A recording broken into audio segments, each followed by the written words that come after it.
So I just woke up, it's 10 o'clock, and I was up all night watching Fruit Baskets. I know. But in today's video, we're going to be talking about if Nikke is boring. Yeah, so we're going to be talking about if Nikke is boring. Now, I wanted to make this video because I actually got this idea from a friend. He's another content creator for a different gacha game known as Honkai Star Rail, right? And I think this is a good topic because the points that he was making in terms of what they have on Honkai Star Rail kind of resembles what they have on Nikke. So I also want to make this video for Nikke just because obviously the first year anniversary has passed. Obviously we've only had one event, and I don't expect Nikke to move too quick on what I would like to see within the second year, and also you guys would like to see in the second year. But we could talk about it. So I feel like I've talked about this actually a few times on stream. I feel like I've talked about this a couple times on stream. Before we get into it, make sure you guys subscribe and like. We have been growing quick since we hit 10K, right? We could actually end off the year with 11 or 12,000. You know, we already hit 10K, so I'm not gonna ask for much, but definitely subscribe and like. But I think Nikke, if you're a older player, endgame player right now, it's definitely going to be a bit stale for you. Of course, it takes literally like 5 minutes, especially with Red Hood. It takes at like 5 minutes tops to like get done all the content. And obviously, I don't know if that's a problem for some of you guys. Maybe it is, maybe it's not.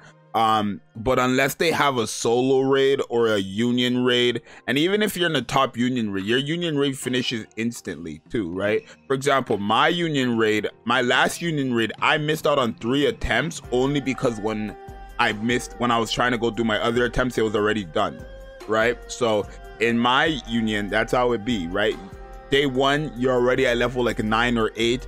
Day 2, it's already done. And that's just how it is for union raid. So when that comes around like once every month, it's like, wow, it's done quickly, right? It's still fun, honestly, because they're trying to like push before every other guild finishes, but it's still, you know, very, very short. And then solo raid also is probably the longest reigning content in the game, but that also happens once every month, right? But I think solo raid is very, very unique because it has bosses that we either fight already or new bosses, and they're still very unique, right? They do different things from like your average day-to-day bosses. Now obviously there's a lot of things that I think Nikke could improve on, right? And this actually was another topic that I guess I can answer because I did make a community post saying to give me topics since Toes Kit was dead, and some like multiple people actually asked me to talk about, you know, what they could do to improve the game and stuff like that, so I could answer that in this video.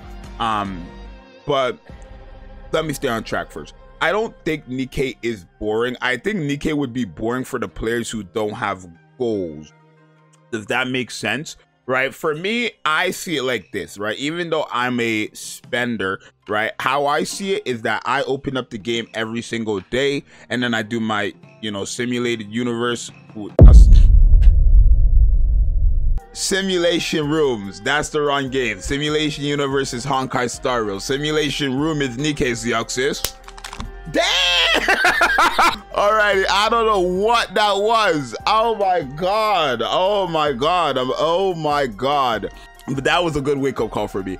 But I do think simulated room, sim room, right? I think sim room is good enough for me just because I like farming up the mats. I do wish they could improve the rewards you get, but that's not necessarily, you know, bettering the content. Now in their Q&A on the live stream, they did say they're skeptical about increasing content and making it difficult because of the players, right? A lot of players are going to get mad, and this is the problem and the effect that when the community has so many drama, like so much drama for the most littlest things, honestly, you know what I mean? This is the effect it has on the dev team, right? Nikke has had so many drama and so many unnecessary drama at that, right? The only valid ones I could give you guys are probably Red Hood, right? That's it. Probably Red Hood. Everything else, if you want me to be completely honest, it was not that deep where it had to be dragged. Like the costume gacha, I understand it's expensive, but like free-to-plays were a lot more free-to-plays were complaining than the people who actually spend the money, right? How does that work, right? I guess because the costume gachas get new burst skill animations and the free-to-play units want it, or free-to-play players want it. I can understand that, but it doesn't really make sense, right? So I feel like think because we had so much drama in Nikke, they're so skeptical to do things, right? And they actually said they're, you know, skeptical about adding harder content because they don't know how the player base is going to react. Now, me, I would definitely love harder content, right? I definitely would. We have Red Hood in the game. This is not Scarlet where she never had a rate up banner, so it's going to be difficult for you to pull. If you're playing during Red Hood, they gave you more than half to, you know, summon on that banner for free. All you had to do within the span of 3 months, and also, or not 3 months, 3 weeks, and also save before then, would just have gems. That's it. 10 multis minimum. That's all you had to have, and you own Red Hood from Pity. That's it, right? And you just need 1 copy. Red Hood destroys the game. So I feel like within the next year, we do need power creep. But I think if you have the goal as well of overload gear, right, or trying to better your account, I don't know if people really count that as a goal, but for me personally, I count that as a goal, right? When I open up the game and I do my interception, I'm hoping to get gear that I could actually use to start building another set for the next character. For example, me right now, I already have another full set. I'm working on my second full set for attacker pilgrim gear, right? And the reason why is because I know pilgrims are coming. I'm trying to prep for this. The only thing about special interception is that you're not guaranteed to get what you're looking for. So over time, it's gonna come to you, and that's what you're aiming for. When you have a goal on a game, you're gonna never be bored because you haven't achieved that goal. At least that's how it is for me, right? If I set my goal to max limit break everyone, I'm never gonna get bored of Nikke until I max limit break everyone. That's just how it is for me. And let me know in the comments if that's how it is for you. But is that just not how it is?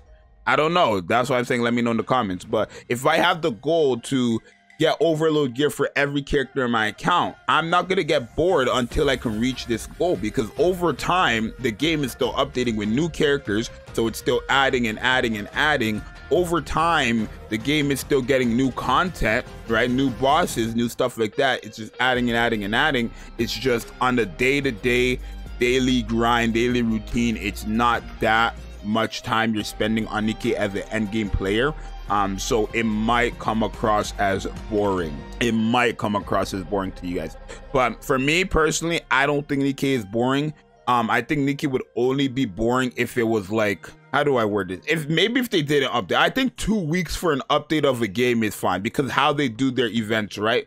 The first week you have the normal mode, and then the second week you have all of hard mode, and then not to mention every single day you have the challenge mode, right? You have the challenge mode every single day as well. So I feel like the events we get are what's keeping Nikke always at the top. Even though Nikke, again, if you're an endgame player right now in Nikke, as an endgame player, you send your friendship points to your friends, you do your advertise, whatever, your elevator if you're still doing that, arena, simulation room, and then also special interception, and then you're done with the game. That's all you're doing end game, and still this game still progresses to hit top charts. You know why? Because there's other things like the event that's keeping players around. There's other things like, you know, the content, the goals that players set for themselves that's keeping them around, characters they're looking forward to. Ain't nobody gonna quit this game until Cinderella drops. I promise you that. Let me know. Would you quit the game tomorrow if you knew Cinderella was gonna drop in a month? Probably not, right? Like, until Cinderella drops, I don't think anybody's gonna quit the game, no matter how boring it is, right? But honestly, I don't think it's boring. I think it's only boring if you don't have, you know, goals, or if you don't have motivation to play. But that's like every gacha game. That's every game, not even a gacha game. That's every game. If I don't have a motivation to play this game, of course I'm gonna think it's boring, right? I think it's as simple as that, honestly. I just hope that the dev team doesn't let the fact that, you know, the drama in the past hold them back from actually updating the game, right? And I really do believe it's the drama we had because of what they said during the live stream, where when somebody asked them, they said they didn't know how the community, or they don't know how the community is going to react if they do decide to add hard content, right? So I don't know, bro. I just pray they do add new content. It doesn't have to be insanely difficult where new players can't compete. Just something new, right? Literally what I always say is add more bosses to special interception. keep the current bosses they have right now for the older players, newer players, whatever, and then add new bosses. Make those bosses slightly more difficult, so then when the newer players catch up, they still have those older bosses they can use that they've been fighting beforehand, and then they can better their account to start fighting the new bosses with the older players. That's how I think. I don't think it's really hard to make a game elevate by having new players and old players in the game. Right? I really don't. I see a lot of gacha games literally cater to only new players. I see gacha games literally only cater to old players. It's not hard to have a game that can cater to both. Add difficult content for the older players and the newer. Why would newer players complain that they can't be an end game? Does that even make sense? Literally add new content that's literally meant for older players, and the newer players don't change the content. That's the key word. Don't change, add on. Don't change the current content we have and make it difficult for older players. Add new content for older players and keep the current content for newer players, so that they can work through the older content, and then when they get to that point, they can join us older players in the newer difficult content. It's really as simple as that. But you guys let me know what you think. Let me know if you think Nikke is boring. I'm sure people are gonna say they've had that, you know, moment in Nikke where they thought it was boring and stuff like that. But you guys let me know. It's your boy Seoxys, and I'll see you guys in the next one. I'm out. Peace.